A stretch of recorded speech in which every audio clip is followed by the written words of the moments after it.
ಅವರ ಕಾಲಿನ ಧೂಳಿಗೂ ಸಮನಿಲ್ಲದ ಮತ್ತೊಬ್ಬ ವ್ಯಕ್ತಿ ಬಾಯಿಗೆ ಬಂದಂತೆ ನಿಂದಿಸಿದಾಗ ವಿಡಿಯೋ ನೋಡಿ ಲೈಕ್ ಕೊಟ್ರಲ್ಲ, ವಿಡಿಯೋ ನೋಡಿ ಲೈಕ್ ಕೊಟ್ರಲ್ಲ ಮಿತ್ರ, ಬಹಳ ಬೇಜಾರಾಗೋದಿಲ್ವಾ? ಕಾವಂದರನ್ನ ಅವರು ನನಗೆ ಈ ಪದಗಳನ್ನು ಬಳಸೋದು ಇಷ್ಟ ಆಗೋದಿಲ್ಲ ವಸಂತ್, ಬಹಳ ನೋವಾಗುತ್ತೆ. ಆದ್ರೆ ನಾವು ಪ್ರತ್ಯಕ್ಷ ದರ್ಶನ ಮಾಡಿದೀವಿ ಇದನ್ನಲ್ಲ.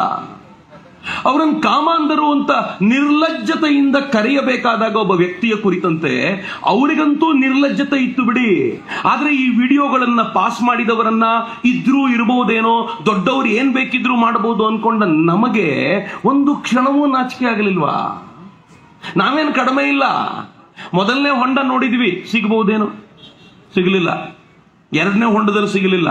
ಮೂರನೇ ಹೊಂಡದಲ್ಲಿ ಮೂಳೆ ಸಿಕ್ತು, ನೋಡ್ಲಿಲ್ವಾ? ಅವ್ರು ಹೇಳಿದ್ ನಿಜ ಅಂದ್ವಿ ನಾವು. ಆದ್ರೆ ಆ ಮೂಳೆ ಗಂಡಸಿರುದು ಅಂತಾಯ್ತು.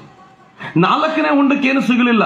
ಐದನೇ ಹೊಂಡದಲ್ಲಿ ಒಂದೇನೋ ಸಿಕ್ತು, ಸ್ಕೆಲಿಟನ್. ನೋಡಿದ್ಯಾ, ಸಿಕ್ತು ಅಂತ ಅವ್ರು ವಿಜಯೋತ್ಸವ ಆಚರಣೆ ಮಾಡಿಯೇ ಬಿಟ್ರು. ಸಿಕ್ಬಿಡ್ತು ನೋಡಿ, ನಾವ್ ಹೇಳಿರ್ಲಿಲ್ವಾ ಅಂತ. ಆಮೇಲೆ ಅಂದ್ರು ಗಂಡಸರದಪ್ಪ ಇದು.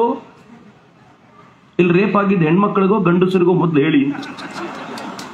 ಸ್ವಲ್ಪ ಸೈಲೆಂಟ್ ಆದ್ರು ಅವರು. ಆರನೇ ಹೊಂಡದಲ್ಲಿ ಏನಿಲ್ಲ, 7ರಲ್ಲಿ ಏನಿಲ್ಲ, 8ರಲ್ಲಿ ಏನಿಲ್ಲ. ಸ್ವಲ್ಪ ಚಿಗಿತ್ಕೊಳ್ಳಿಕ್ ಶುರು ಮಾಡಿದ್ರು ನಮ್ಮ ಜನ, ನಾವು ಧರ್ಮಸ್ಥಳದ ಪರ. ಈಗ 8 ಹೊಂಡದಲ್ಲಿ ಸಿಗದವರೆಗೂ ಸ್ವಲ್ಪ ಡೌಟ್ ಇತ್ತು, ಆಮೇಲೆ ಸ್ವಲ್ಪ ವಿಶ್ವಾಸ ಬಂತು. ಆದ್ರೂ ಒಳಗೊಂದು ಅನುಮಾನ, 13ರಲ್ಲಿ ಸಿಕ್ಕಿದ್ರೆ ಏನ್ ಮಾಡಿ ಸಾಯದಪ್ಪ. ಇವರು ಏನು ಕಡಿಮೆ ಇಲ್ಲ. SIT-ನವರು 12ರವರೆಗೂ ತೆಗೆದ್ರು, ಏನೂ ಇಲ್ಲ ಅಂದ್ರು. 13 ಸ್ಟಾಪ್ ಮಾಡಿದ್ರು, 14ಕ್ಕೆ ಹೋದ್ರು. ಯಾರು ಹೇಳಿದ್ 14ಕ್ಕೆ ಹೋಗಿ ಅಂತ?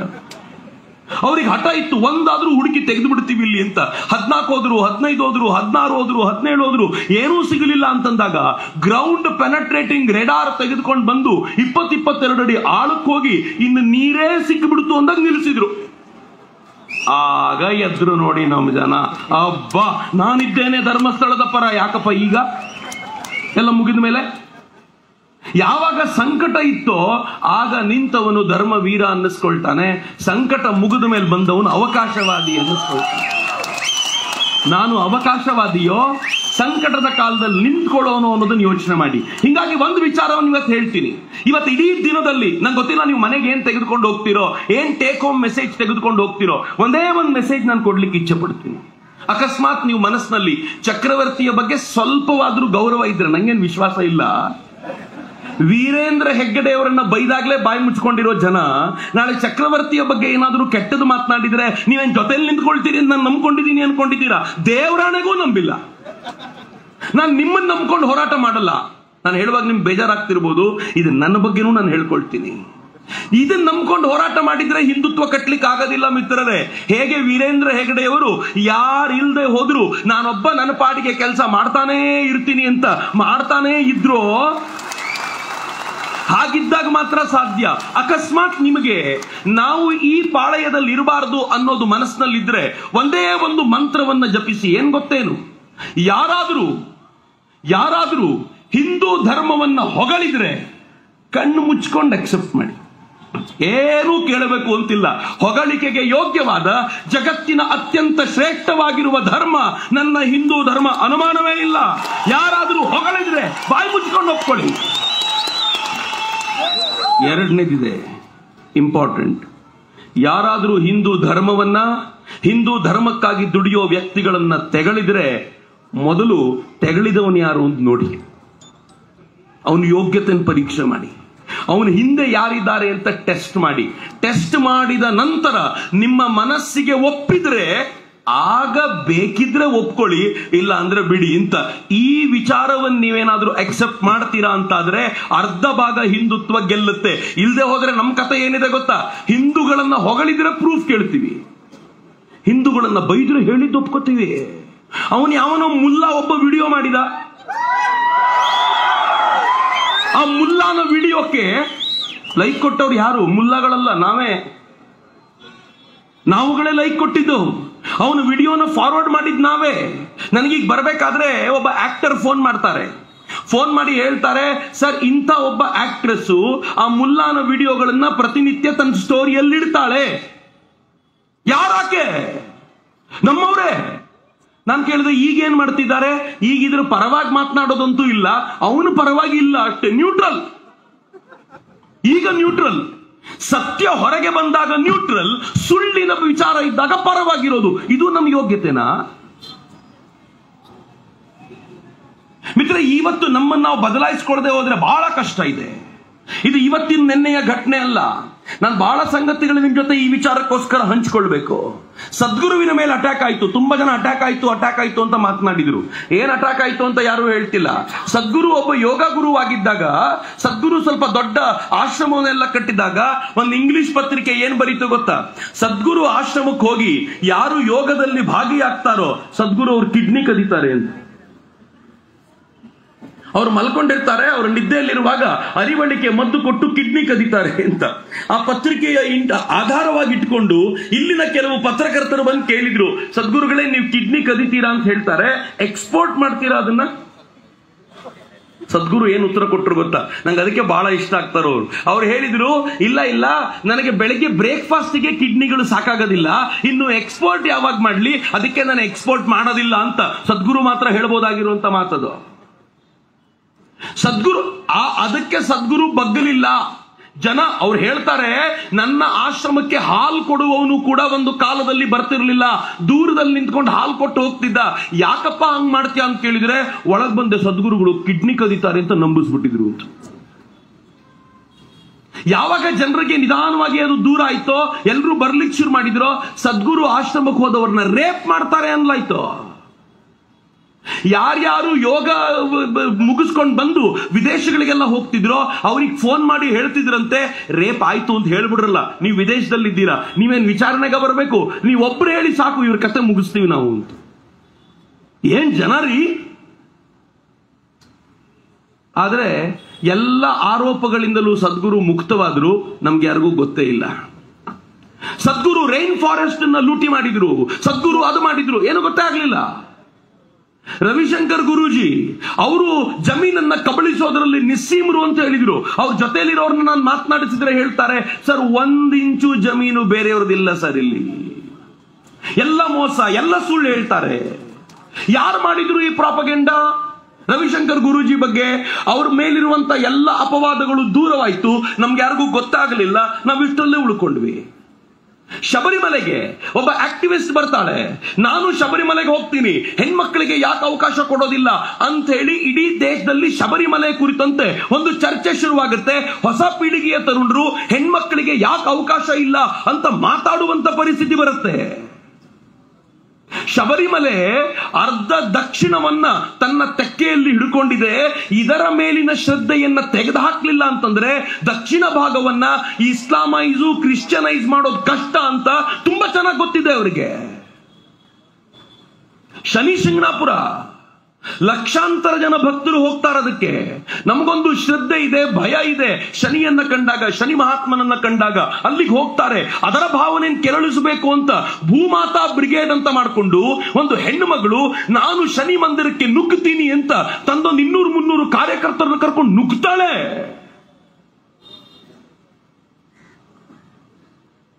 ಯಾಕೆ ಅಂತ ಕೇಳಿದ್ರೆ, ಈ ದೇವಸ್ಥಾನಗಳಲ್ಲಿ ಹೆಣ್ಣು ಮಕ್ಕಳಿಗೆ ಯಾಕೆ ಪ್ರವೇಶವಿಲ್ಲ? ಯಾವತ್ತಾದ್ರೂ ಒಂದು ದಿನ ಈ ಭೂಮಾತಾ ಬ್ರಿಗೇಡ್ನವರು ಮಸೀದಿಗಳಲ್ಲಿ ಹೆಣ್ಣು ಮಕ್ಕಳಿಗೆ ಯಾಕೆ ಪ್ರವೇಶವಿಲ್ಲ ಅಂತ ಕೇಳಿದಾರೇನು? ಆದ್ರೆ ನಾವು ಯೋಚನೆ ಮಾಡಲಿಲ್ಲ. ನಮಗೇನನ್ನಿಸ್ತು ಅಂತಂದ್ರೆ, ಕರೆಕ್ಟ್, ಇವ್ರು ಕೇಳೋದು ನ್ಯಾಯವಾಗಿದೆ, ಯಾಕೆ ಹೆಣ್ಮಕ್ಳಿಗೆ ಕೊಡಬಾರದು ಅಂತ. ನಾವು ಬಹಳ ಒಳ್ಳೆ ಜನ ಅಲ್ಲ ಹಿಂದೂಗಳು. ನಾವು ನಮ್ಮನ್ನು ಬೇಕಿದ್ರೆ ಕಾಲು ಮುರ್ಕೊಂಡು ಇನ್ನೊಬ್ಬರನ್ನ ಉದ್ಧಾರ ಮಾಡ್ಲಿಕ್ಕೆ ಅಂತ ನಿಂತಿರೋರಲ್ಲ. ನಮ್ಮಗಳ ಮೇಲೆ ಆರೋಪ ಬಂದಾಗ ಡಿಫೆನ್ಸಿವ್ ಮೋಡಿಗೆ ಹೋಗ್ತೀವಿ, ಬೇರೆಯವ್ರ ಮೇಲೆ ಆರೋಪಗಳು ಬಂದಾಗ ನಾವು ನ್ಯೂಟ್ರಲ್ ಆಗಿರ್ತೀವಲ್ಲ. ಇದಕ್ಕಿಂತ ಕೆಟ್ಟ ರೋಗ ಮತ್ತೊಂದಿಲ್ಲ ರೀ. ನೀವು ಎಲ್ಲ ಆಕ್ರಮಣಗಳನ್ನ ಗಮನಿಸಿದ್ರೆ ಆಕ್ರಮಣ ಹೆಂಗಿರುತ್ತೆ ಗೊತ್ತಾ? ಈ ಆಕ್ರಮಣಗಳಲ್ಲಿ 4 ಜನ ಯಾವಾಗಲೂ ಇರ್ತಾರೆ. ಮುಸ್ಲಿಮರು ಇರ್ತಾರೆ, ಜಿಹಾದಿಸ್ಟ್ಗಳು. ಎಲ್ಲ ಮುಸಲ್ಮಾನರು ಅಂತ ಹೇಳೋದಿಲ್ಲ ನಾನು. ಈಗಲೂ ಕೆಲವು ಮುಸಲ್ಮಾನರು ಜೊತೆಯಲ್ಲಿ ನಿಂತ್ಕೊಂಡು ಕೆಲಸ ಮಾಡಿದವರು ಇದ್ದಾರೆ. ನಾನು ಅವರಿಗೆ ಧನ್ಯವಾದವನ್ನ ಹೃದಯಾಂತರಾಳದಿಂದ ನಾನು ಧನ್ಯವಾದವನ್ನ ಅರ್ಪಿಸ್ತೀನಿ. 2ನೇ ಕಡೆ ಕ್ರಿಶ್ಚಿಯನ್ರು ಇರ್ತಾರೆ, ಇವ್ಯಾಂಜಲಿಸ್ಟ್ಗಳು ಇರ್ತಾರೆ. 3ನೇದು ಲೆಫ್ಟಿಸ್ಟ್ಗಳು ಇರ್ತಾರೆ. 4ನೇದು ಅವಕಾಶ ಬಂದಾಗ ಲೆಫ್ಟಿಸ್ಟ್ಗಳಾಗುವ, ಅವಕಾಶ ಬಂದಾಗ ಇಸ್ಲಾಮಿಸ್ಟ್ಗಳಾಗುವ, ಅವಕಾಶ ಬಂದಾಗ ಕ್ರಿಶ್ಚಿಯನ್ರಾಗುವಂತ ಕಾಂಗ್ರೆಸ್ಸಿಗರು ಇರ್ತಾರೆ. ಬಹಳ ಡೇಂಜರ್. ಈ 4 ಬಿಟ್ರೆ 5ನೇದೊಂದು ಗ್ರೇಟ್ ಫೋರ್ಸ್ ಇದೆ. ಅದು ಯಾವುದು ಅಂತಂದ್ರೆ ನಾನು ಮತ್ತು ನೀವೇ. ನಮ್ಮ ಹೆಗಲೇ ಕೊಡೋದು ಇವರಿಗೆ, ಇಡು ಬಂದೂಕು ಚಲಾಯಿಸು ಅಂತ ಹಿಂದೂಗಳ ಮೇಲೆಯೇ ಆಕ್ರಮಣಕ್ಕೆ ನಮ್ಮನ್ನು ನಾವು ಕೊಟ್ಕೊಳ್ತೀವಲ್ಲ ದುರಂತ ಮಿತ್ರರೇ. ನಾನು ಯಾಕೆ ಇಷ್ಟನ್ನು ಎಕ್ಸ್ಪ್ಲೈನ್ ಮಾಡಿದೆ ಅಂತಂದ್ರೆ, ಧರ್ಮಸ್ಥಳದಲ್ಲಿ ಆಗಿದ್ದೇನು, ನನಗೆ ಬಹಳ ಜನ ಹೇಳ್ತಾರೆ ಈ ಧರ್ಮಸ್ಥಳ ಏನಾದ್ರೂ ಮೈಸೂರಿನಲ್ಲಿದ್ದಿದ್ರೆ, ಈ ಧರ್ಮಸ್ಥಳ ಏನಾದ್ರೂ ಉತ್ತರ ಕರ್ನಾಟಕದಲ್ಲಿ ಇದ್ದಿದ್ರೆ ಇಷ್ಟೊತ್ತಿಗೆ ಬಡದು ಬಿಸಾಕ್ಬಿಡ್ತಿದ್ರು ಆಕ್ರಮಣಕಾರಿಗಳನ್ನ. ಮಂಗಳೂರು ಮಾತ್ರ ಸೈಲೆಂಟ್ ಆಗಿ ಕೂತಿದೆ ಅಂತ ನನಗೆ ಹೇಳ್ತಾರೆ. ಆದ್ರೆ ಮಜಾ ಏನು ಗೊತ್ತಾ, ಮಂಗಳೂರು ಆಗಿದ್ದಕ್ಕೆ ಇವರಿಗೆ 12 ವರ್ಷ ಫೈಟ್ ಮಾಡಬೇಕಾಗಿ ಬಂತು. ಯಾಕೆಂದ್ರೆ ಹಿಂದುತ್ವದ ಬುಡ ಗಟ್ಟಿಯಾಗಿದೆ ಅನ್ನೋ ಕಾರಣಕ್ಕೋಸ್ಕರ ಬಹಳ ಗಟ್ಟಿಯಾಗಿ ಉಳ್ಕೊಳ್ತು. ಬಹಳ ಜನ ಇದನ್ನ ಅರ್ಥ ಮಾಡ್ಕೊಳ್ಳೋದು ಕಷ್ಟಪಡ್ತಾರೆ. ನಾನು ಎಕ್ಸ್ಪ್ಲೈನ್ ಮಾಡ್ತೀನಿ ನಿಮ್ಗೆ. ಮಂಗಳೂರಿನಲ್ಲಿ ಅಲ್ಲಿರುವಂತ ಹಿಂದುತ್ವದ ಅಲೆಯನ್ನ, ಹಿಂದುತ್ವದ ವಿಚಾರಧಾರೆಯನ್ನ ಒಡೆದು ಹಾಕದೆ ಹೋದ್ರೆ ಎಡಪಂಥೀಯರ ಚಿಂತನೆಯನ್ನ ಬಿತ್ತೋದು ಕಷ್ಟ ಅಂತ ಎಡಪಂಥೀಯರು ಕಳೆದ 50-60 ವರ್ಷಗಳಿಂದ ನಿರಂತರವಾಗಿ ಪ್ರಯತ್ನ ಪಟ್ಟು ಸೋತೋಗಿದ್ದಾರೆ. ನಾಡಿನ ಮೂಲೆ ಮೂಲೆಗೂ ನಕ್ಸಲಿಸಂ ಅನ್ನ ಹಬ್ಬಿಸಿದ ಅವರು ಮಂಗಳೂರಿಗೂ ಹಬ್ಬಿಸಬೇಕು ಅಂತ ಪ್ರಯತ್ನ ಪಟ್ಟರು. ತರುಣರನ್ನ ಈ ಕಡೆ ಸೆಳಿಬೇಕು ಅಂತ ಪ್ರಯತ್ನ ಪಟ್ಟರು. ಏನು ಮಾಡಿದ್ರು? ಮಂಗಳೂರಿನ ಹಿಂದೂ ತರುಣ ಕೇಸರಿ ಶಾಲ್ ಬಿಟ್ಟು ಬರಲಿಲ್ಲ ಪಕ್ಕಕ್ಕೆ. ಅವರಿಗೆ ಗೊತ್ತಾಯ್ತು ಹಿಂದೂ ಧರ್ಮ ಶ್ರದ್ಧೆಯನ್ನ ತೆಗಿಬೇಕು ಅಂತಂದ್ರೆ, ಇಲ್ಲಿನ ಎಲ್ಲ ದೈವಗಳ ಮೇಲಿನ ನಂಬಿಕೆ ತೆಗಿಬೇಕು ಅಂದ್ರೆ ಈ ದೈವಗಳ ಒಡೆಯನಾಗಿರುವಂತ ಅಣ್ಣಪ್ಪನ ಮೇಲೆ ಪ್ರಹಾರ ಮಾಡಬೇಕು, ಅದರ ಮೂಲ ಮಂದಿರವಾಗಿರುವಂತ ಮಂಜುನಾಥನ ಮೇಲೆ ಪ್ರಹಾರ ಮಾಡಬೇಕು ಅಂತ ಆ ಶ್ರದ್ಧೆಗೆ ಕೈ ಹಾಕ್ಬಿಟ್ರು. ಎಲ್ಲ ಕಡೆ ಮಾಡಿದಂತೆ ಅಲ್ಲೊಬ್ಬ ಆಕ್ಟಿವಿಸ್ಟ್ ಹಿಡಿದ್ರು. ಆಕ್ಟಿವಿಸ್ಟ್ ಹೆಂಗ್ ಹಿಡಿದ್ರು ಗೊತ್ತಾ? ಹಿಂದುತ್ವದ ವಿಚಾರಧಾರೆಯಿಂದ ಇರುವಂತ ಆಕ್ಟಿವಿಸ್ಟೇ ಸಿಕ್ಕಿಬಿಟ್ರೆ ಹಿಂದೂ ತರುಣರನ್ನ ಸೆಳೆಯೋದು ಸುಲಭ ಅಂತ ಹಿಂದುತ್ವದ ವಿಚಾರಧಾರೆಯವರು. ಎಂತ ಹಿಂದುತ್ವದ ವಿಚಾರಧಾರೆ ನೀವು ನೋಡಬೇಕು ಮಿತ್ರರೇ. ನಾನು ಲೈವ್ ಮಾಡ್ತೀನಿ ಅನೇಕ ಬಾರಿ, ಅಥವಾ ಇವತ್ತು ನಾವಿಲ್ಲಿ ಪ್ರೋಗ್ರಾಮ್ ಮಾಡಿದೀವಿ, ಎಲ್ಲೂ ಗುರೂಜಿ ಇಲ್ಲ, ಎಲ್ಲೂ ಡಾಕ್ಟರ್ ಜಿ ಇಲ್ಲ, ಎಲ್ಲೂ ಭಾರತ್ ಮಾತೆಯ ಚಿತ್ರ ಇಲ್ಲ. ನೋಡಿದ್ರೆ ಅನ್ನಿಸ್ಬೇಕು ಇವ್ರು ಯಾರು ಹಿಂದೂಗಳೇ ಅಲ್ಲ ಅಂತ. ನಾನು ಹೋದ ಕಾರ್ಯಕ್ರಮಕ್ಕೆ ಕೇಸರಿ ಹಾಕ್ತೀನಿ ಅಂತೇನು ಗ್ಯಾರಂಟಿ ಇಲ್ಲ. ಇವತ್ತು ಇಲ್ಲಿ ಬಂದ ತಕ್ಷಣ ಹಾಕಿದ್ರು ಹಿಂಗಾಗಿ ಇದೆ, ನಾನೇನು ಹಾಕೊಂಡು ಬಂದಿರಲಿಲ್ಲ. ಹಾಗಂತ ಹಿಂದೂ ಅಲ್ವಾ? ಇವರೆಲ್ಲರಿಗಿಂತ ಹೋರಾಟದಲ್ಲಿ ಹೆಚ್ಚು ಅಗ್ರಣಿಗಳಾಗಿ ನಾವೆಲ್ಲ ನಿಂತಿರ್ತೀವಿ. ಆದ್ರೆ ನೋಡ್ಬೇಕು ನೀವು ಇವರು ಲೈವ್ ಮಾಡುವಾಗ ಹಿಂದೆ ಪೂರ್ತಿ ಸಂಘದ ಹಿರಿಯರ ಫೋಟೋಗಳು, ಕೈಗೆ ಇಷ್ಟು ರಾಖಿ. ಯಾತಕ್ಕೆ ಅಂತಂದ್ರೆ ದಕ್ಷಿಣ ಕನ್ನಡದಲ್ಲಿರುವಂತ ಹಿಂದುತ್ವವಾದಿ ತರುಣರಿಗೆ ಇವರು ಹಿಂದುತ್ವದ ಹೋರಾಟಗಾರರು ಅಂತ ಅನ್ನಿಸಬೇಕು ಅಂತ. ಷಡ್ಯಂತ್ರ ಆರಂಭವಾಗಿರೋದೇ ಅಲ್ಲಿ. ಶುರುವಾಯ್ತು, ನಿಧಾನವಾಗಿ ಹೇಳಲಿಕ್ಕೆ ಶುರು ಮಾಡಿದ್ರು. ನಾನು ಹಿಂದೂ ಸಂಘಟನೆಗಳಿಂದ ಬಂದವನು, ಹಿಂದೂ ಸಂಘಟನೆಗಳಿಂದ ನಾನು ಬಂದವನು ಅಂತ ನಾನು ಹೇಳ್ಕೊಂಡು ತಿರುಗಾಡಬೇಕಾಗಿರ್ಲಿಲ್ಲ. ಆ ಸಂಘಟನೆ ಹೇಳಬೇಕಿತ್ತು ಇವ್ನು ನಮ್ಮ ಹುಡುಗನೇ ಕಣೋ ಅಂತ. ಯಾವ ಸಂಘಟನೆಯು ಬಂದು ಇವ್ನು ನಮ್ಮ ಹುಡುಗ ಅಂತ ಯಾವತ್ತೂ ಹೇಳಲೇ ಇಲ್ಲ. ಅವನೇ ಹೇಳ್ಕೊಂಡು ತಿರುಗಾಡಿದ್ದು ನಾನು ಹಿಂದುತ್ವದ ಸಂಘಟನೆಯವನು ಅಂತ. ಅದರ ಪರಿಣಾಮ ಏನು ಗೊತ್ತಾ? ಲೋಕಲ್ ಭಾಗದಲ್ಲಿದ್ದ ಹಿಂದುತ್ವದ ಕಾರ್ಯಕರ್ತರು ಕೂಡ ಜೋರಾಗಿ ದನಿ ಎತ್ತೋದಕ್ಕೆ ಹಿಂದೆ ಸರಿದ್ರು. ಯಾಕೆ ಅಂತಂದ್ರೆ ಹಿಂದೂಗಳಲ್ಲೇ ಯಾಕಪ್ಪ ಗಲಾಟೆ ಅಂತ ಸೈಲೆಂಟ್ ಆಗುವ ಅನಿವಾರ್ಯತೆ ಕ್ರಿಯೇಟ್ ಆಯ್ತು. ಯಾವುದನ್ನ ಎಡಪಂಥೀಯರು ನಿರಂತರವಾದ 60-70 ವರ್ಷಗಳ ಪ್ರಯತ್ನದಿಂದ ಮಾಡ್ಲಿಕ್ಕಾಗಿರ್ಲಿಲ್ವೋ, ಒಬ್ಬ ಹಿಂದೂವಾದಿ ವ್ಯಕ್ತಿಯನ್ನ ಮುಂದಿಟ್ಕೊಂಡು ಧರ್ಮಸ್ಥಳದ ಮೇಲೆ ಆಘಾತಕ್ಕೆ ಅಂತ ನಿಂತಾಗ ಹಿಂದೂಗಳನ್ನ ಒಡೆದು ಬಿಟ್ರು. ಒಡೆದಿದ್ದು ಎಲ್ಲಿವರೆಗೂ ಇತ್ತು ಮಿತ್ರ? ಇವತ್ತಿನವರೆಗೂ ಹಿಂದುತ್ವದ ವಿಚಾರ ಬಂದಾಗ ನಾವು ಯಾವತ್ತೂ ಜೈನರನ್ನ ಪ್ರತ್ಯೇಕ ಅಂತ ಭಾವಿಸಿಯೇ ಇರಲಿಲ್ಲ. ಧರ್ಮಸ್ಥಳದ ವಿಚಾರ ಬಂದಾಗ ಧರ್ಮಸ್ಥಳ ಜೈನರ ಕೈಯಲ್ಲಿದೆ ಅಂತ ಗೊತ್ತಾಯ್ತು. ಅಲ್ಲಿವರೆಗೂ ವೀರೇಂದ್ರ ಹೆಗಡೆ ಅವರು ಜೈನರು ಅಂತ ಗೊತ್ತೇ ಇರಲಿಲ್ಲ ರೀ ಬಹಳ ಜನರಿಗೆ. ಅವ್ರು ಯಾವತ್ತೂ ತಾನು ಜೈನರ ತರ ನಡ್ಕೊಂಡೇ ಇಲ್ಲ. ಅವರು ಸಮಸ್ತ ಸಮಾಜಕ್ಕೆ ಒಂದು ಒಳ್ಳೇದು ಮಾಡುವ ಪ್ರಯತ್ನದಂತೆ ನಡ್ಕೊಂಡವರು. ನಾವು ಜೈನರು ಅಂತ ನೋಡಿದ್ವಿ. ನಾನು ಬಹಳ ಜನರನ್ನ ಪ್ರಶ್ನೆ ಮಾಡ್ತೀನಿ, ವೀರೇಂದ್ರ ಹೆಗಡೆ ಅವರ ಮುಂದೆ ನಮ್ಮ ದೇವಸ್ಥಾನದ ಅಭಿವೃದ್ಧಿಗೆ ದುಡ್ಡು ಬೇಕು ಅಂತ ಕೇಳಿದಾಗ ವೀರೇಂದ್ರ ಹೆಗಡೆ ಅವರು ಮರು ಮಾತನಾಡದೆ ನಿಮ್ಮ ದೇವಸ್ಥಾನದ ವಿವರ ಪಡ್ಕೊಂಡು ನೀವು ಮಾಡುವ ಕೆಲಸಕ್ಕೆ ತಕ್ಕಂತೆ ಅನುದಾನ ಕೊಡ್ತಿದ್ರಲ್ಲ. ನಮ್ಮ ಊರಿನ ಅತ್ಯಂತ ಪ್ರಾಚೀನ ಮಂದಿರ ಪಾಳು ಬಿದ್ದಿದೆ ಅಂತಂದಾಗ ವೀರೇಂದ್ರ ಹೆಗಡೆ ಅವರು ತಮ್ಮ ಧರ್ಮೋತ್ಥಾನ ಟ್ರಸ್ಟಿನ ಮೂಲಕ ಆ ಪಾಳು ಬಿದ್ದ ದೇವಾಲಯವನ್ನ ಪುನರ್ ನಿರ್ಮಾಣ ಮಾಡ್ಲಿಕ್ಕೆ ಬಂದಿದ್ರಲ್ಲ, ಆವತ್ತು ಅವರು ಜೈನರಾಗಿರ್ಲಿಲ್ವಾ? ಇವತ್ತು ಜೈನರ?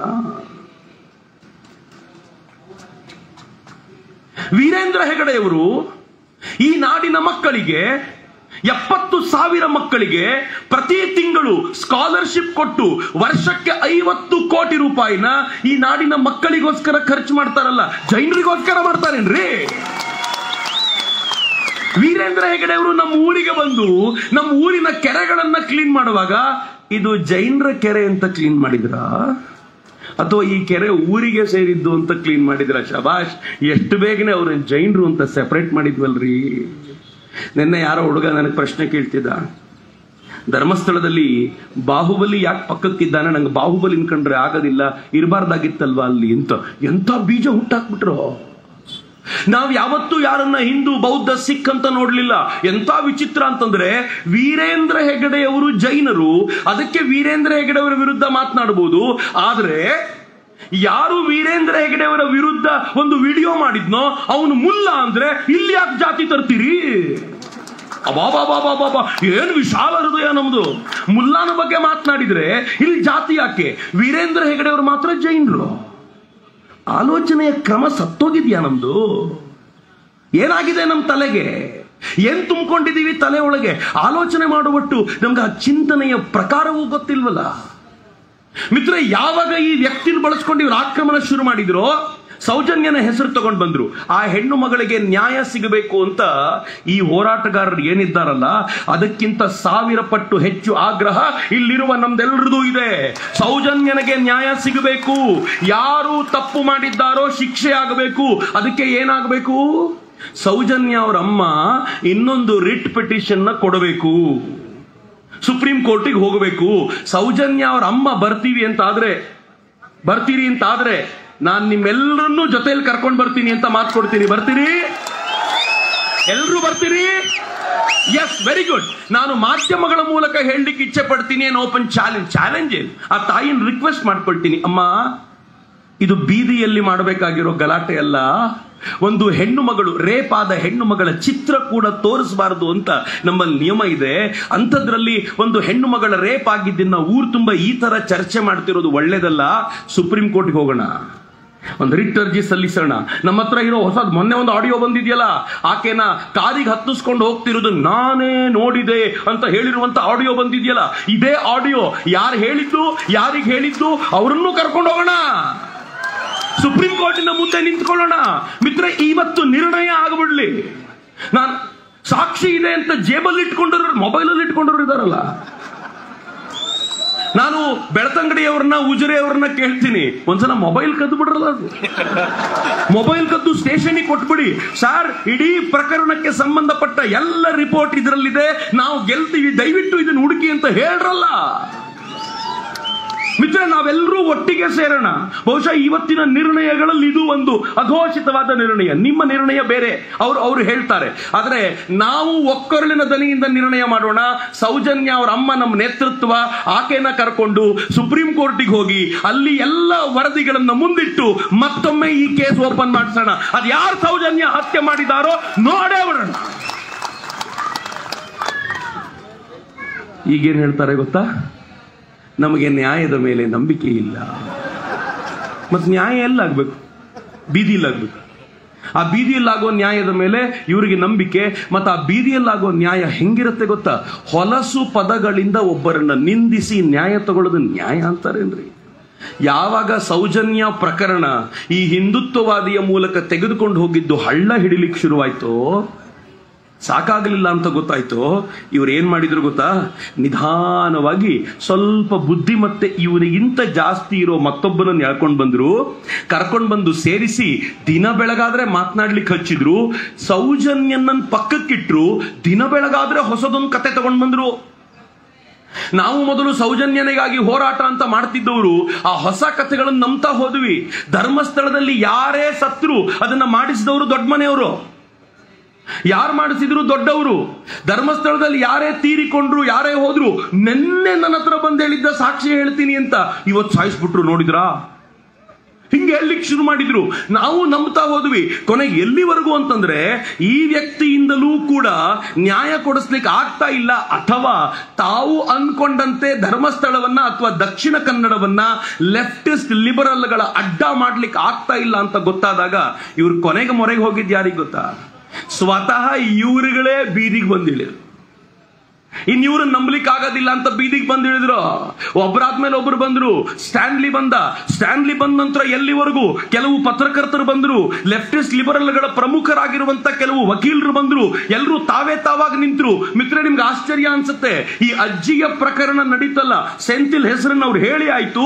ಆ ಸೆಂಥಿಲ್ ನ ಬಳಸ್ಕೊಂಡು ದೆಹಲಿನಲ್ಲಿ ಈ ಅಜ್ಜಿ ಏನ್ ಮಾತನಾಡಬೇಕು, ಯಾವ ಕಥೆಯನ್ನು ಕಟ್ಟಬೇಕು ಎನ್ನುವಂತ ಎಲ್ಲ ಡೀಟೇಲ್ಗಳನ್ನ ಅವರು ಕಂಪ್ಲೀಟ್ ಆಗಿ ಪ್ಲಾನ್ ಮಾಡಿದ್ರು ಅಂತ ಅವ್ರು ಹೇಳಿರೋ ಆರೋಪಗಳನ್ನ ಇವತ್ತು SIT ಚರ್ಚೆ ಮಾಡಲಲ್ಲ. SIT ಗುಂಡಿ ತೋಡ್ಲಿಕ್ಕೆ ಸಿದ್ಧವಾಗಿದೆ ಅಂತಂದ್ರೆ ಇವ್ರು ಎಲ್ಲಿಗೆ ಹೋದ್ರು ಅಂತ ಟ್ರಾವೆಲ್ ಪ್ಲಾನ್ ಅನ್ನು ನೋಡ್ಲಿಕ್ಕೆ SIT ಹತ್ರ ಸಾಧ್ಯ ಆಗೋದಿಲ್ವಾ? ಮಾಡ್ಲಿ SIT. ಇವ್ರು ಈ ಪ್ರಕರಣ ಯಾವಾಗ ಆಯ್ತೋ ಎಲ್ಲ ಲೆಫ್ಟಿಸ್ಟ್ಗಳು ಬೀದಿಗೆ ಬಂದ್ರು, ಇಸ್ಲಾಮಿಸ್ಟ್ಗಳು ಬೀದಿಗೆ ಬಂದ್ರು, ಇವ್ಯಾಂಜಲಿಸ್ಟ್ಗಳು ಬೀದಿಗೆ ಬಂದು ಇವತ್ತಿನ ಫೈಟ್ ಪೂರ್ತಿ ಅವ್ರು ಮಾಡ್ಲಿಕ್ಕೆ ನಿಂತಿದ್ದಾರೆ. ಮಿತ್ರ, ಒಂದು ಹಂತದಲ್ಲಂತೂ ಇವ್ರು ಎಷ್ಟು ಕೈ ಚೆಲ್ಲಿ ಬಿಟ್ರು ಅಂತಂದ್ರೆ ಸ್ವತಃ SDPI ಬೀದಿಗೆ ಬಂದು ಮುಸಲ್ಮಾನರೇ ಇದರ ಹಿಂದೆ ಇದ್ದಾರೆ ಅನ್ನೋದನ್ನ ಅದು ಪ್ರತ್ಯಕ್ಷ ತೋರಿಸಿಕೊಳ್ಳುವ ಮಟ್ಟಿಗೆ ಆಗಲೂ ನಮಗೆ ಅರ್ಥ ಆಗಲಿಲ್ಲ. ನನಗೊಬ್ಬ ಮಿತ್ರ ಮೆಸೇಜ್ ಹಾಕಿದ, SDPI ಅವರು ಹೋರಾಟಕ್ಕೆ ಬಂದ್ರು, ಇನ್ನು ನಾವು ಹೋರಾಟಕ್ಕೆ ಬರಲಿಲ್ಲ ಅಂದ್ರೆ ಏನ್ ಅರ್ಥ? ನಾನು ಅನ್ಕೊಂಡೆ ನಮ್ಮ ಪರವಾಗಿ ಮಾತನಾಡ್ತಿದ್ದಾನಂತ. ಇಲ್ಲ, ಅವ್ರ ಪರವಾಗಿ ಮಾತನಾಡ್ತಿದ್ದಾನೆ. SDPI ಅವರು ಬಂದಾಯ್ತು ಅಂತ ನಾನಂದೆ, ಇನ್ಮೇಲೆ ನೀನ್ ಮೆಸೇಜ್ ಮಾಡಿದ್ರೆ ಕಪಾಳಕ್ಕೆ ಹೊಡಿತೀನಿ, ನಿನ್ನನ್ನು ನನ್ನ ಗ್ರೂಪಿನಿಂದ ಅನ್ಫ್ರೆಂಡ್ ಮಾಡ್ತೀನಿ ಅಂತ. ಅವತ್ತು ಅನ್ಫ್ರೆಂಡ್ ಮಾಡಿ ಬ್ಲಾಕ್ ಮಾಡಿದವರನ್ನ ಇನ್ನೂ ಅನ್ಬ್ಲಾಕ್ ಮಾಡಲಿಲ್ಲ, ಮಾಡೋದೂ ಇಲ್ಲ. ಯಾಕೆ ಮಾಡೋದಿಲ್ಲ ಅಂತಂದ್ರೆ ಕೈಗೆ ರಾಖಿ ಕಟ್ಟಿಕೊಂಡು ಈ ಷಡ್ಯಂತ್ರವನ್ನ ಅರ್ಥ ಮಾಡ್ಕೊಳ್ಳಿಕ್ಕಾಗದ ನಿನ್ನನ್ನ ನಾನು ಫ್ರೆಂಡ್ ಆಗಿ ಇಟ್ಕೊಳ್ಳೋಕ್ಕಿಂತ ಒಬ್ಬ ಪ್ರಾಮಾಣಿಕ ಸಾಮಾನ್ಯ ವ್ಯಕ್ತಿ ನನ್ನ ಜೊತೆ ಇರೋದು ಬಹಳ ಒಳ್ಳೇದು ಅಂತ ನನಗೆ ಯಾವಾಗ್ಲೂ ಅನ್ಸುತ್ತೆ. ಮಿತ್ರರೇ, ನಾವು ಮಾಡಬೇಕಾಗಿರೋ ಮೊದಲನೇ ಕೆಲಸ ಇದು. ನಮ್ಮ ಪ್ರಹಾರ ಆಗಬೇಕಾಗಿರೋದು ಅಲ್ಲಿ. ಇವತ್ತು ಇದರಿಂದ ಇರುವಂತ ಅಷ್ಟು ಷಡ್ಯಂತ್ರವನ್ನ ಹೊರಗೆ ಎಳಿದೇ ಹೋದ್ರೆ ಇದು ಬಹಳ ಗಂಭೀರವಾದ ಸ್ಥಿತಿಯನ್ನ ತಲುಪುತ್ತೆ ಅಂತ ನನಗೆ ಯಾವಾಗ್ಲೂ ಅನ್ಸುತ್ತೆ.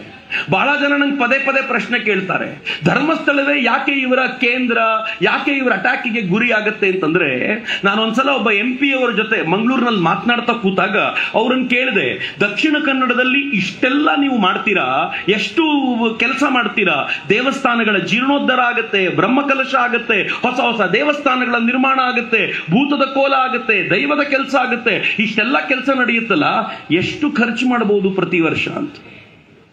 ಅವ್ರು ಹೇಳಿದ್ರು, 10 ವರ್ಷಗಳ ಹಿಂದೆ 500 ಕೋಟಿ ರೂಪಾಯಿ ಮಿನಿಮಮ್ ವಾರ್ಷಿಕ ವಹಿವಾಟು ದೇವರ ಕೆಲಸಗಳಲ್ಲೇ ನಡೆಯುತ್ತೆ, ಇಲ್ಲಿ ಸಂಸ್ಕೃತಿ ಬಲವಾಗಿ ಬೇರು ಬಿಟ್ಟಿದೆ ಅಂತ.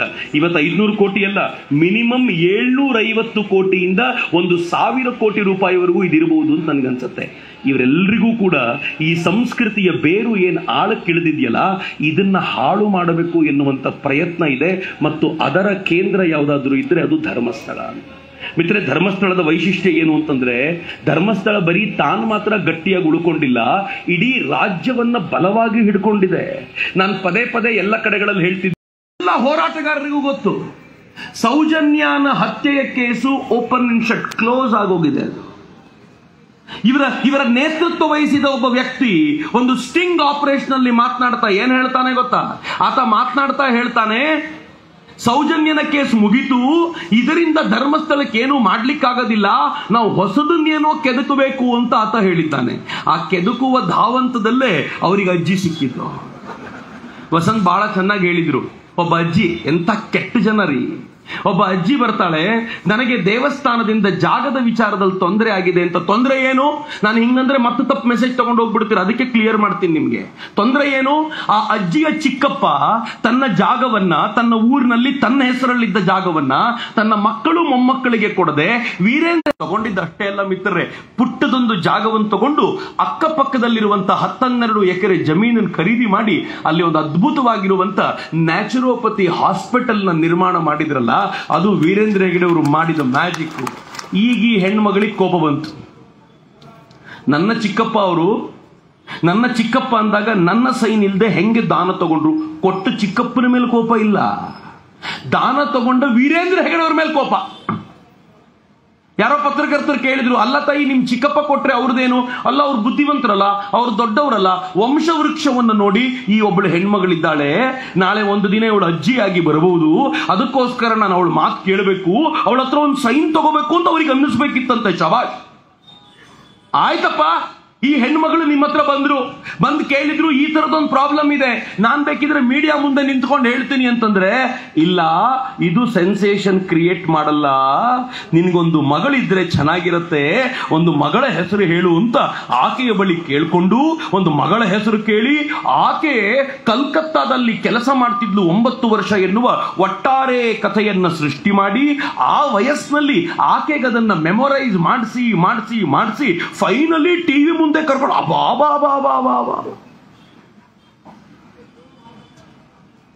ನನ್ಗೆ ಗೊತ್ತಿಲ್ಲ ಯಾವಾಗ ಹೇಳಿದ್ನೋ, ಆ ಮಾಸ್ಕ್ ಮ್ಯಾನ್ ಒಂದ್ಸಲ ಹೇಳಿದ ಅಂತ ಒಂದು ಚಾನೆಲ್ ಅಲ್ಲಿ ಬಂತು.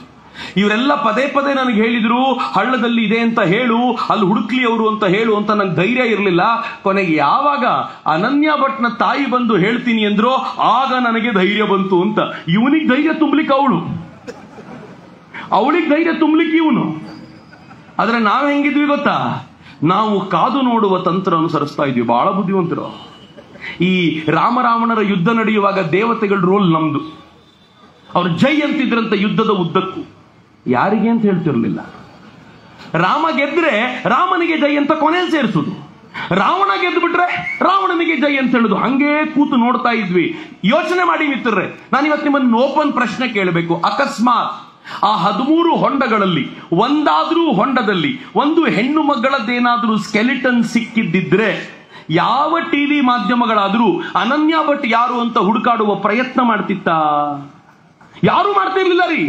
ಅನನ್ಯ ಭಟ್ ಕೇಸ್ ಜೊತೆ ಸೇರ್ಕೊಂಡ್ಬಿಡ್ತಿತ್ತು. ಇಡೀ ಧರ್ಮಸ್ಥಳದ ಮೇಲೆ ಅನನ್ಯ ಭಟ್ ಅನ್ನುವಂತ ಇಲ್ಲದ ಹೆಣ್ಣು ಮಗಳ, ಹುಟ್ಟೇ ಇಲ್ಲದ ಹೆಣ್ಣು ಮಗಳ ಒಂದು ರೇಪಿನ ಕಥೆ ಜೊತೆಯಲ್ಲಿ ಸೇರ್ಕೊಂಡ್ಬಿಡ್ತಿತ್ತು. ಸಮೀರ್ ಆ ಮುಲ್ಲಾನಿಗೆ ಇನ್ನೊಂದಷ್ಟು ವ್ಯೂಗಳು, ಅಬ್ಬಾ ಎಂಥ ಕೇಸನ್ನ ಹೊರಗಾಕದೆ ಅಂತ. ಈಗ ಜನ ಕೇಳ್ತಾರ, ಅಯೋಗ್ಯ ಯಾವ ಧೈರ್ಯದ ಮೇಲೆ ಈ ಸುಳ್ಳನ್ನು ಹೇಳಿದೆ ಅಂತ ಈಗ ಪ್ರಶ್ನೆ ಮಾಡ್ಲಿಕ್ಕೆ ನಿಂತಿದ್ದಾರಲ್ಲ. ಯಾರು ನಮಗೆ ಈ ಪ್ರಶ್ನೆ ಮಾಡುವ ತಾಕತ್ತನ್ನ ತಂದುಕೊಟ್ಟ ಅಂತಂದ್ರೆ ನಿಸ್ಸಂಶಯವಾಗಿ ಅಣ್ಣಪ್ಪನೇ ತಂದುಕೊಟ್ಟಂತ ತಾಕತ್ತಿದೆ. ಮಿತ್ರೆ, ಅನುಮಾನ ಇಟ್ಕೋಬೇಡಿ. ಕಾಂತಾರದ ಮಾತು ಸತ್ಯ.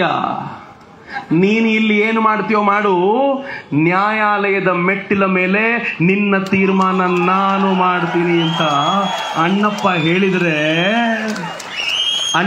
ಹೇಳಿದ್ರೆ ಯಾವನದನ್ನು ಮೀರ್ಲಿಕ್ಕೆ ಸಾಧ್ಯವಾಗುತ್ತೆ ಹೇಳಿ? ಅಣ್ಣಪ್ಪ ಮುಂದೆ ನಿಂತಾರಿ. ಅಣ್ಣಪ್ಪ ನಮ್ಮನ್ನು ನೋಡ್ದ. ಮಂಜುನಾಥನಿಗೋಸ್ಕರ ಮೊದಲು ಕಾದ. ನಿನ್ನ ಸೇವೆ ಶ್ರದ್ಧೆಯಿಂದ ಮಾಡಿದ್ರು, ನೀನೇ ಕಾಪಾಡು. ನಮ್ಮಲ್ಲಿ ವಿಚಿತ್ರ ಇದೆ. ನಮ್ಮ ದಕ್ಷಿಣ ಕನ್ನಡದಲ್ಲಿ ಒಂದು ಮಾತಿದೆ, ದೇವರು ಬೇಕಿದ್ರೆ ಬಿಟ್ಟು ಬಿಡುತ್ತಾರೆ, ದೈವ ಬಿಡೋದಿಲ್ಲ ಅಂತ. ಮಂಜುನಾಥನಿಗೆ ಅನಿಸಿರ್ಬೋದು, ಎಲ್ಲ ನಮ್ಮವರೇ, ಕೈಗೆ ಕೇಸರಿ ಕಟ್ತಾರೆ, ಶಾಲ್ ಹಾಕ್ತಾರೆ, ಹಿಂದೆ ಹೆಡ್ಗೆವಾರರು ಗುರೂಜಿ ಫೋಟೋ ಇಟ್ಟಿರ್ತಾರೆ, ಎಲ್ಲ ನಮ್ಮವರೇ, ಪಾಪ ಕಠಿಣ ಶಿಕ್ಷೆ ಕೊಡೋದು ಬೇಡ. ಹೇಗಿದ್ರು ವೀರೇಂದ್ರ ಹೆಗಡೆ ಅವರು ಸಮಾಧಾನ ಚಿತ್ತರಾಗಿದ್ದರಿಂದ ಸುದೀರ್ಘ ಕಾಲ ಇದನ್ನ ತಾಳ್ಕೊಳ್ಬಲ್ರು ಅಂತ ಮಂಜುನಾಥ ಸುಮ್ಮನಿದ್ನೇನೋ. ಅಣ್ಣಪ್ಪ ನೋಡಿದ ನೀ ಸುಮ್ನಿರು, ಆದ್ರೆ ನಾನು ಸುಮ್ನಿರೋದಿಲ್ಲ, ಈಗ ನನ್ನ ಆಟ ತೋರಿಸ್ತೀನಿ ಅಂತ. ಎಂತ ಆಟ ತೋರಿದ ಅಂತಂದ್ರೆ ಇಡೀ ಮಂಜುನಾಥನ ಆ ವೈಭವ ಪುನರ್ ಪ್ರತಿಷ್ಠೆಯಾಗುವಂತ ಹಂತಕ್ಕೆ ಬಂತಲ್ಲ, ಆ ಹಂತಕ್ಕೆ ತಂದು ನಿಲ್ಲಿಸಿದ್ರಲ್ಲ. ಮಿತ್ರ, ನಾನು ಕೆಲವರನ್ನ ಈ ಸಂದರ್ಭದಲ್ಲಿ ನೆನಪಿಸ್ಕೊಳ್ಳದೆ ಹೋದ್ರೆ ಅನ್ಯಾಯ ಆಗತ್ತೆ. ನಾನು ಮೊದಲಿಗೆ ಮೋಹನ್ ಬೋಳಂಗಡಿಯವರನ್ನ ಮಾತನಾಡಿಸಿದ್ದು ಒಟ್ಟಾರೆ ಈ ಘಟನೆಗೋಸ್ಕರ. ಮೋಹನ್ ಬೋಳಂಗಡಿ ನಾನು ಇವತ್ತು ಬರ್ಲಿಕ್ಕೆ ಹೇಳಿದ್ದೆ, ಬಂದಿದ್ರೆ ಅವರಿಗೆ ನಾನೊಂದು ಧನ್ಯವಾದ ಸಮರ್ಪಿಸ್ತೀನಿ.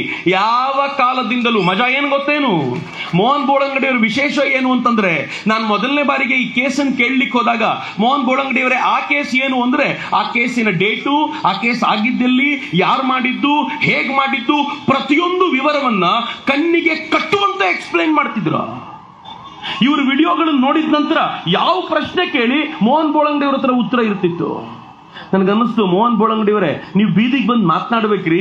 ನನಗೆ ಚೆನ್ನಾಗಿ ಮಾತನಾಡ್ಲಿಕ್ಕೆ ಬರೋದಿಲ್ಲ ಸರ್ ಅಂತಿದ್ರು. ಆದ್ರೆ ಯಾರ್ಯಾರು ಮಾತನಾಡ್ತಾರೋ ಅವರಿಗೆ ಹಿಂದೆ ನಿಂತು ಸೈಲೆಂಟ್ ಆಗಿ ಶಕ್ತಿ ತುಂಬಿದ ಬೋಳಂಗಡಿಯವರೇ, ಸೆಲ್ಯೂಟ್ ನಿಮಗೆ. ಅಫ್ಕೋರ್ಸ್ ವಸಂತರ ಬಗ್ಗೆ ತುಂಬಾ ಬಾರಿ ಚರ್ಚೆ ಆಗಿದೆ. ನಾನು ಬಹಳ ಹೆಮ್ಮೆಯಿಂದ ಹೇಳ್ತೀನಿ, ನಾವೆಲ್ಲರೂ ಯಾರು, ಅಫ್ಕೋರ್ಸ್ ಅದು ಧರ್ಮಸ್ಥಳಕ್ಕೆ ಸೀಮಿತವಾಗಿರುವಂಥದ್ದು, ದಕ್ಷಿಣ ಕನ್ನಡಕ್ಕೆ ಸೀಮಿತವಾಗಿರುವಂಥದ್ದು ಅಂತ ನಾವು ಯಾರು ತಲೆನೇ ಹಾಕದೆ ಹೋದಾಗ ಆವತ್ತು ಅದಕ್ಕೆ ಬಂದು ಆವತ್ತಿನಿಂದ ಇವತ್ತಿನವರೆಗೂ ಮೋರ್ಚಾ ಬಲವಾಗಿ ಹಿಡಿದು, ನಂಗೆ ಚೆನ್ನಾಗಿ ಗೊತ್ತಿದೆ. ನಾನು ಅವ್ರ ಜೊತೆ ಒಂದು ಇಂಟರ್ವ್ಯೂ ಮಾಡುವಾಗ ಕೇಳ್ತಿದ್ದೆ, ವಸಂತರೇ ನೀವು ಇನ್ನೊಂದು ಕೊಲೆ ಪ್ರಕರಣ ತೆಗೆದುಕೊಂಡು ಬಂದ್ರೆ ಏನ್ ಮಾಡ್ತೀರಾ? ಏನ್ ಮಾಡೋದು ಚಕ್ರವರ್ತಿ ಅವರೇ? ಅವರು ಹೊಸದೊಂದು ಕೊಲೆ ಅಂತ ತಗೊಂಡ್ ಬರ್ತಾರೆ, ನಾವು ಅದಕ್ಕೆ ಪ್ರೂಫ್ ಅನ್ನು ಹುಡುಕಾಡ್ಕೊಂಡು ನಾವು ಹೋಗ್ಬೇಕು. ಅವ್ರಿಗೇನು ಸುಳ್ಳು ಹೇಳಲಿಕ್ಕೆ ಟೆನ್ಷನ್ ಇಲ್ಲ. ಒಂದು ಸುಳ್ಳು ಹೇಳ್ಬಿಡ್ತಾರೆ, ಅದು ಸುಳ್ಳು ಅಂತ ಪ್ರೂವ್ ಮಾಡ್ಲಿಕ್ಕೆ ನಾವು ಸಾಯ್ಬೇಕು. ಇದೇ ಕೆಲಸ ಆಗೋಗಿದೆ ನಮ್ಗೆ ಅಂತ ಕಳೆದ 10-12 ವರ್ಷಗಳಿಂದ ನಿರಂತರವಾಗಿ ಅವರು ಆಡಿದ ಪ್ರತಿಯೊಂದು ಮಾತನ್ನು ಸುಳ್ಳು ಅಂತ ಸಾಬೀತು ಮಾಡೋದ್ರಲ್ಲಿ ನಿರತರಾಗಿದ್ದಾರಲ್ಲ. ಕಂಗ್ರ್ಯಾಚುಲೇಷನ್ಸ್. ನಾನು ಬಹಳ ಪ್ರೀತಿಯಿಂದ ಅಭಿನಂದಿಸ್ತೀನಿ. ಕೀರ್ತಿ ರಾತ್ರಿ 12:30 1 ಗಂಟೆಗೆಲ್ಲ ಫೋನ್ ಮಾಡಿ ಜೀವ ತಿಂತಾನೆ ಮನುಷ್ಯ. ನಾನು ಯೂಶುವಲ್ ಆಗಿ ಯಾರ್ದು ಫೋನ್ ರಿಸೀವ್ ಮಾಡೋದಿಲ್ಲ. ಕೀರ್ತಿ ಫೋನ್ ಮಾತ್ರ ರಿಸೀವ್ ಮಾಡ್ತೀನಿ. ಇನ್ಯಾವ ಪ್ರಾಬ್ಲಮ್ ಅಲ್ಲಿ ಸಿಕ್ಕಾಕೊಂಡಪ್ಪ, ಈಗ ಎಲ್ಲಿಗೆ ಓಡಬೇಕಪ್ಪ ಅಂತ ಆಗೆಲ್ಲ ರಿಸೀವ್ ಮಾಡೋದುಂಟು. ನಾನು ಕಂಗ್ರ್ಯಾಚುಲೇಷನ್ಸ್ ಹೇಳಲಿಕ್ಕೆ ಇಷ್ಟಪಡ್ತೀನಿ. ಅಜ್ಜಿ ಸಿಕ್ಕ ದಿನ, ಅಜ್ಜಿ ಇದನ್ನ ನಾನು ಹೇಳಿದ್ದೆಲ್ಲ ಸುಳ್ಳು ಅಂತ ಹೇಳಿದ ದಿನ ನನ್ನ ಗಮನಕ್ಕೆ ಬಂದಂತ ಕೆಲವು ವ್ಯಕ್ತಿಗಳನ್ನು ನಾನು ನಿಮ್ಮ ಮುಂದೆ ಇಡ್ತಿದ್ದೀನಿ ಅಷ್ಟೇ. ಕೀರ್ತಿ, ಮಹೇಶು ಯಾವ ಟ್ರಾಲ್ ಪೇಜ್ಗಳು ಜೊತೆಯಲ್ಲಿ ನಿಲ್ಲದಿಲ್ಲ ಅನ್ನುವಂಥ ಕಾಲದಲ್ಲೂ ಕೂಡ ಧರ್ಮಸ್ಥಳದ ಪರವಾಗಿ ಮುಲಾಜಿಲ್ದೆ ಪೋಸ್ಟ್ಗಳನ್ನು ಮಾಡ್ತಾ, ಮುಲಾಜಿಲ್ದೆ ಧರ್ಮಸ್ಥಳದ ಪರವಾಗಿ ಏನನ್ನೂ ಅಪೇಕ್ಷಿಸದೆ ತನ್ನ ಟೀಮನ್ನು ಕಟ್ಟಿಕೊಂಡು ಮಾಡಿದ್ದು. ಬಹಳ ಜನ ತುಂಬಾ ನಂತರ ಬಂದಿದ್ದಾರೆ, ನಾನು ಎಲ್ರಿಗೂ ಧನ್ಯವಾದವನ್ನು ಸಮರ್ಪಿಸ್ತೀನಿ. ಅಫ್ಕೋರ್ಸ್ ನಮ್ಮ ಪುನೀತ ಆ ಗಲಾಟೆಯಲ್ಲಿ ನಿಂತಾಗ ಅವನು ಚಾಲೆಂಜ್ ಮಾಡಿದಾಗ ನನ್ಗೆ ಬಹಳ ಆಶ್ಚರ್ಯ ಅನ್ಸುತ್ತೆ ರೀ. ವೀರೇಂದ್ರ ಹೆಗಡೆಯವರ ಬಾಯಿಯಿಂದ ಒಂದು ದಿನ ಒಂದು ಕೊಳಕು ಶಬ್ದ ಯಾರೂ ಕೇಳಲಿಲ್ಲ. ಕೊಳಕು ಶಬ್ದ ದೂರದ ಮಾತು, ಅಪಶಬ್ದ ಕೇಳಲಿಲ್ಲ ರೀ. ಅಪಶಬ್ದ ಒಂದು ಬರೋದಿಲ್ಲ. ಅವ್ರ ಜೊತೆ ನೀವು ಸುಮ್ಮನೆ ಕೂತ್ಕೊಂಡು ಮಾತನಾಡುವಾಗ್ಲೂ ಆಹಾ ಅನ್ಸುತ್ತೆ, ಏನ್ ಚಂದ ಇರುತ್ತಪ್ಪ ಅಂತ.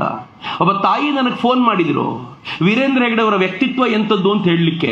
ಫೋನ್ ಮಾಡಿ ಏನ್ ಹೇಳಿದ್ರು ಗೊತ್ತಾ, ನಮ್ಮ ಮನೆಗೆ ವೀರೇಂದ್ರ ಹೆಗಡೆ ಅವರ ಶ್ರೀಮತಿಯವರು ಬರ್ತಾರೆ ಆಗಾಗ.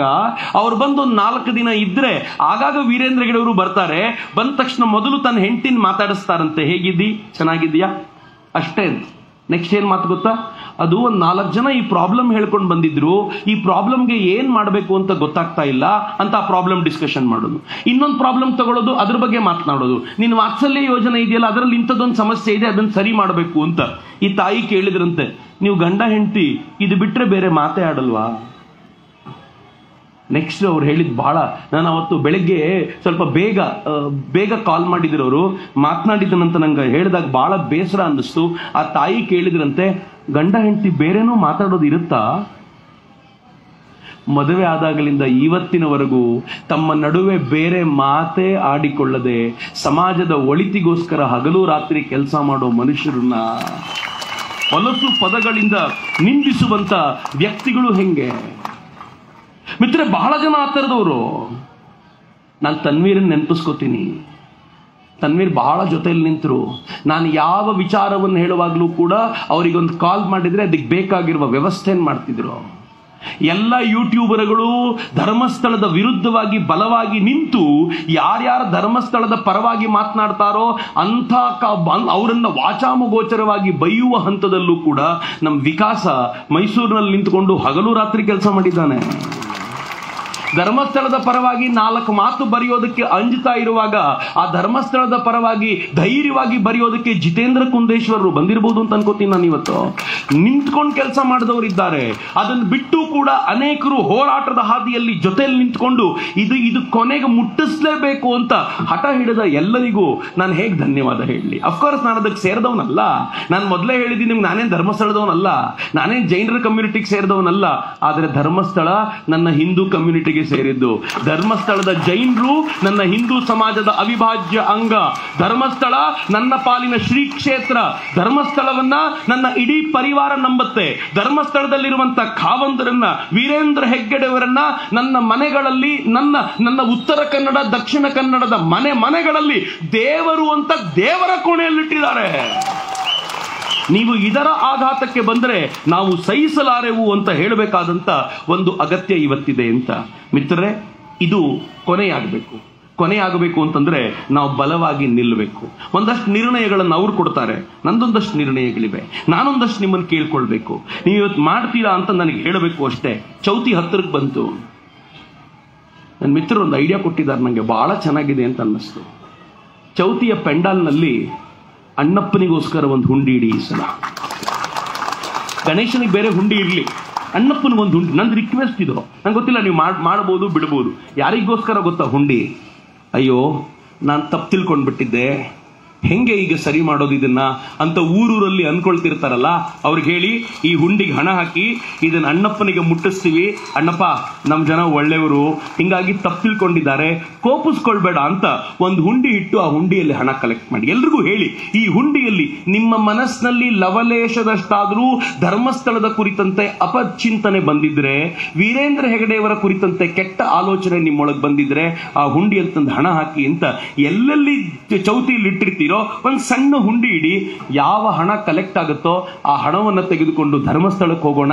ಧರ್ಮಸ್ಥಳದಲ್ಲಿ ಅಣ್ಣಪ್ಪನ ಮುಂದೆ ಇಟ್ಟು ನಮ್ ಜನ ಬಹಳ ಒಳ್ಳೆಯವರಪ್ಪ, ಧರ್ಮಸ್ಥಳದ ಕ್ಷೇತ್ರಕ್ಕೋಸ್ಕರ ಜೊತೆ ನಿಂತಿದ್ದಾರೆ ಅಂತ ಹೇಳುವ ಪ್ರಯತ್ನ ಮಾಡೋಣವಾ? ಇದನ್ನ ಮಾಡೋಣವಾ? ನಾನು ನಮ್ಮ ಗಣೇಶನಿಂದಲೇ ಶುರು ಮಾಡ್ತೀನಿ. ನಮ್ಮ ಗಣೇಶನ ಮುಂದೆ ಹುಂಡಿ ಇಡ್ತೀವಿ. ಅಫ್ಕೋರ್ಸ್ ನಾನಾಗ್ಲಿ ನಮ್ಮ ಯಾವ ಕಾರ್ಯಕರ್ತರಾಗ್ಲಿ ಒಂದೇ ಒಂದು ದಿನವೂ ಕೂಡ ಅಪನಂಬಿಕೆಯಿಂದ ಇದ್ದವರಲ್ಲ. ಸ್ಟಿಲ್ ಯಾವತ್ತಾದ್ರೂ ಒಂದು ಸಣ್ಣದ್ದು ನುಸುಳಿರಬಹುದು ಎನ್ನುವಂತ ಅನುಮಾನ ಇದೆಯಲ್ಲ, ಅದನ್ನು ಪ್ರಾಯಶ್ಚಿತ್ತದ ಮೂಲಕ ಕ್ಲಿಯರ್ ಮಾಡ್ಕೊಳ್ಳಿಕ್ಕೆ ನಾನು ಸಿದ್ಧವಾಗಿದ್ದೀನಿ. ನಂದು ಇನ್ನೊಂದು ಅಪೇಕ್ಷೆ ಇದೆ. ನಂಗೆ ಗೊತ್ತಿಲ್ಲ, ವಸಂತರು, ಮಹೇಶು, ನಮ್ಮ ಪುನೀತು, ಎಲ್ಲರೂ, ಕೀರ್ತಿ ಎಲ್ಲರೂ ನಡೆಸ್ಕೊಡ್ಬೇಕು ಅಂತ. ನಾವೆಲ್ಲರೂ ಒಂದು ಪಾದಯಾತ್ರೆ ಮಾಡ್ಬೇಕ್ರಿ. ಒಂದು ಪಾದಯಾತ್ರೆ ಮಾಡೋಣ. ಇವತ್ತು ಬೆಂಗಳೂರಿನಲ್ಲಿ ಸೇರಿದ್ವಲ್ಲ, ಬೆಂಗಳೂರಿನಿಂದ ಹೊರಡಬೇಕು. ದಾರಿಯುದ್ದಕ್ಕೂ ಕೂಡ ಜನರನ್ನ ಸೇರಿಸ್ಕೊಳ್ತಾ ಹೋಗಬೇಕು. ಒಂದು ಮಹಾಯಾತ್ರೆ ಆಗಬೇಕು. ಜೈಲಿನಿಂದ ಬಿಡುಗಡೆಯಾಗಿ ಬಂದಾಗ 50-60 ಜನರಿದ್ರೆ ದೊಡ್ಡ ಮೆರವಣಿಗೆ ಅನ್ನೋರು, ಇನ್ನು ಧರ್ಮಸ್ಥಳದ ಮಂಜುನಾಥನಿಗಾಗಿ ಹೊರಡುವ ಮೆರವಣಿಗೆ ನೋಡಿ ಹೆಂಗಾಗಬೇಕು ಮಿತ್ರೆ. ಕೇಸರಿಯ ಮಹಾಸಾಗರ ಕಾಣುವಂತಾಗಬೇಕು ಹತ್ರ ಹೋಗ್ತಿದ್ದಂತೆ. ಕೊನೆಗೆ ವೀರೇಂದ್ರ ಹೆಗಡೆ ಅವರು ಕೇಳಬೇಕು, ಇಷ್ಟೆಲ್ಲ ಜನ ಬರಬೇಡ್ರಪ್ಪ, ನಂಗೆ ಬಹಳ ಕಷ್ಟ ಆಗುತ್ತೆ ಇಲ್ಲಿ ಮೇಂಟೈನ್ ಮಾಡೋದು ಅಂತ ಹೇಳುವಂತ ಒಂದು ವಾತಾವರಣ ಕ್ರಿಯೇಟ್ ಆಗಬೇಕು. ನನಗನ್ಸುತ್ತೆ ನಾವೆಲ್ಲರೂ ಸೇರಿ ಇದಕ್ಕೆ ಮಾಡಬೇಕು ಅಂತ ನನ್ನ ಅಪೇಕ್ಷೆ ಇದೆ. ನಾವೆಲ್ಲರೂ ಸೇರೋಣ. ಮೂರನೇದೊಂದು ಕೆಲಸ ಇದೆ ರೀ, ಅವರೆಲ್ಲರೂ ಸೇರಿ ಡಿಸೈಡ್ ಮಾಡ್ತಾರೆ. ಎಲ್ಲರೂ ಬಹಳ ಸಮರ್ಥರಿದ್ದಾರೆ. ಡಿಸೈಡ್ ಮಾಡಿ ಒಂದ್ಸಲ ಒಂದು ದೊಡ್ಡ ಮೋರ್ಚಾ ಮಾಡೋಣ ಮತ್ತು ಸ್ವಾಮೀಜಿನೂ ಕರ್ಕೊಂಡು ಹೋಗೋಣ. ದಾರಿಯುದ್ದಕ್ಕೂ ನಮ್ಗೆ ಯೋಗದ ಚಿಂತನೆಯನ್ನ ಹೇಳ್ತಾ ಸ್ವಾಮೀಜಿಯವ್ರನ್ನು ಕರ್ಕೊಂಡು ಹೋಗೋಣ. ಇನ್ನು ಮೂರನೇದೊಂದು ನನಗೆ ಅಪೇಕ್ಷೆ ಇದೆ. ಅದೇನು ಅಂತಂದ್ರೆ, ಧರ್ಮಸ್ಥಳಕ್ಕೆ ಬರುವವರ ಸಂಖ್ಯೆ ಒಂದೂ ಕಡಿಮೆ ಆಗಲಿಲ್ಲ. ಧರ್ಮಸ್ಥಳಕ್ಕೆ ಯಾರು ಬರ್ತಾರೋ ಅವ್ರು ಯಾರೂ ಕಡಿಮೆ ಆಗಲಿಲ್ಲ. ಅಫ್ಕೋರ್ಸ್ ಜಾಸ್ತಿ ಆಗಿರ್ಬೋದು, ಆದರೆ ಭಯ ಏನಿದೆ ಗೊತ್ತೇನು? ಧರ್ಮಸ್ಥಳಕ್ಕೆ ಬರುವಂಥವರಲ್ಲಿ ಮುಂದಿನ ಪೀಳಿಗೆಯವರ ಸಂಖ್ಯೆ ಕಡಿಮೆಯಾಗುವ ಸಾಧ್ಯತೆ ಇದೆ. ಅವರು ಇನ್ಸ್ಟಾಗ್ರಾಮ್ನಲ್ಲಿ ವಿಡಿಯೋ ನೋಡ್ಬಿಟ್ಟಿದ್ದಾರೆ, ಅವರು ಮುಲ್ಲಾನ ವಿಡಿಯೋ ನೋಡಿ ಲೈಕ್ ಮಾಡಿಬಿಟ್ಟಿದ್ದಾರೆ, ಲಕ್ಷಾಂತರ ವ್ಯೂಸ್ ಅದಕ್ಕಿರೋದು ನೋಡಿ ಇಂಪ್ರೆಸ್ ಆಗಿಬಿಟ್ಟಿದ್ದಾರೆ. ನಮ್ಮ ಶ್ರೀ ಕ್ಷೇತ್ರಗಳೆಲ್ಲ ಇಷ್ಟೇ, ಅದು ನೋಡ್ಕೊಳ್ಳೋರೆಲ್ಲ ಇಷ್ಟೇ ಅಂತ ತಲೆ ಕೂತ್ಬಿಟ್ಟಿದೆ. ನಮ್ಮ ಮನೆಗಳಲ್ಲಿ ವಾಪಸ್ ಧರ್ಮಸ್ಥಳದ ಚರ್ಚೆ ಮಾಡೋಣ. ಹೇಗೆ ನನ್ನ ತಾತ ಚರ್ಚೆ ಮಾಡ್ತಿದ್ರೋ, ಹೇಗೆ ನನ್ನ ತಂದೆ ನನ್ನ ಜೊತೆ ಚರ್ಚೆ ಮಾಡಿದ್ದಾರೋ, ಮುಂದಿನ ಪೀಳಿಗೆಯೊಂದಿಗೆ ಶ್ರದ್ಧೆಯ ಭಾವನೆಗಳನ್ನ ಮಕ್ಕಳಿಗೆ ಉಳಿಸುವಂತ ಪ್ರಯತ್ನ ಮಾಡೋಣ. ಈ ಬಾರಿ ಧರ್ಮಸ್ಥಳಕ್ಕೆ ಹೋಗುವಾಗ ಮತ್ತೊಂದು ಅಪೇಕ್ಷೆ ನಾನು, ಈ ಬಾರಿ ಧರ್ಮಸ್ಥಳಕ್ಕೆ ಹೋಗುವಾಗ ನೀವು ಗಂಡ ಹೆಂಡತಿ ಮಾತ್ರ ಹೋಗಬೇಡಿ, ಮನೆಯಲ್ಲಿ ಸ್ಕೂಲಿಗೆ ಹೋಗುವ, ಕಾಲೇಜ್ಗೆ ಹೋಗುವ ಮಗುವನ್ನು ಕರ್ಕೊಂಡೋಗಿ, ಆ ಮಗುವನ್ನು ಕರ್ಕೊಂಡೋಗಿ ಧರ್ಮಸ್ಥಳದಲ್ಲಿ ನಿಲ್ಲಿಸಿ. ನಾನು ಧರ್ಮಸ್ಥಳದ ಕಾರ್ಮಿಕರ ತಂಡವನ್ನು ಕೇಳ್ಕೊಳ್ತೀನಿ, ಈ ತರ ಯಾರೇ ಬಂದರೂ ಗಡಿಬಿಡಿ ಮಾಡಬೇಡಿ, ಎಲ್ಲರೂ ಶ್ರದ್ಧೆಯಿಂದ ದೇವರ ದರ್ಶನ ಪಡ್ಕೊಳ್ಳುವಂತೆ, ದೇವರನ್ನ ನೋಡಿ ಆನಂದಿಸುವಂತೆ ಅವರಿಗೆ ಬಿಟ್ಕೊಡಿ ಅಂತ ನಾವು ಕೇಳ್ಕೊಳ್ಳೋಣ. ನಾವೆಲ್ಲರೂ ಪೀಳಿಗೆಯ, ಮುಂದಿನ ಪೀಳಿಗೆಯನ್ನ ಧರ್ಮಸ್ಥಳಕ್ಕೆ ಅಟ್ಯಾಚ್ ಮಾಡೋಣ. ಆಗ ಮಾತ್ರ ನಮ್ಮ ಒಳಗೆ ಭೇದ ಭಾವನೆಯನ್ನ ಬಿತ್ತಿ ಲೆಫ್ಟಿಸ್ಟ್ ಅಜೆಂಡಾ ಊರಬೇಕು ಅಂತ ಏನ್ ಪ್ರಯತ್ನ ಪಟ್ಟಿದ್ರು, ಇನ್ನೂ 100 ವರ್ಷಗಳ ಕಾಲ ಅವರಿಗೆ ದಕ್ಷಿಣ ಕನ್ನಡದಲ್ಲಿ ಸ್ಥಾನ ಕೊಡ್ಲಿಕ್ಕೆ, ಈ ಕರ್ನಾಟಕದಲ್ಲಿ ಸ್ಥಾನ ಕೊಡ್ಲಿಕ್ಕೆ ಸಾಧ್ಯವಾಗೋದಿಲ್ಲ. ಆ ಪ್ರಯತ್ನ ನಾವು ಮಾಡಬೇಕಾಗಿದೆ. ಇನ್ನು 4ನೇದು, ಫೈಟ್ ಮಾಡೋಣ. ಈ ವಿಚಾರದಲ್ಲಿ ಬಲವಾಗಿ ನಿಂತ್ಕೊಳ್ಳೋಣ. ನಾನು ಲಿಂಗಾಯತ ಅಲ್ಲ, ನಾನು ಗೌಡ ಅಲ್ಲ, ನಾನು ಜೈನ ಅಲ್ಲ, ನಾನು ಬೌದ್ಧ ಅಲ್ಲ, ನಾನು ಸಿಖ್ ಅಲ್ಲ, ನಾನು ಬ್ರಾಹ್ಮಣ ಅಲ್ಲ, ನಾನು ಹಿಂದೂ ಎನ್ನುವಂತ ದೃಷ್ಟಿಯಿಂದ ಇದರ ಮೇಲಿರುವಂತ ಆಘಾತಕ್ಕೆ ಬಲವಾಗಿ ಪ್ರತಿರೋಧ ಒಡ್ಡುವಂತ ಪ್ರಯತ್ನವನ್ನ ಮಾಡಿದ್ರೆ ನನಗನ್ಸುತ್ತೆ ನಾವು ಗೆದ್ದೇ ಗೆಲ್ತೀವಿ ಅಂತ. ನನ್ನ ಮಾತನ್ನು ಮುಗಿಸೋಕ್ಕಿಂತ ಮುಂಚೆ ಒಂದೇ ಒಂದು ಮಾತು ಹೇಳಲಿಕ್ಕಿದೆ ಮಿತ್ರರೇ. ಹೇಳಿದ್ದನ್ನು ಪುನರುಚ್ಚರಿಸ್ತೀನಿ, ನೆನ್ಪಿಟ್ಕೊಳ್ಳಿ. ಯಾರಾದರೂ ಹಿಂದೂ ಧರ್ಮವನ್ನ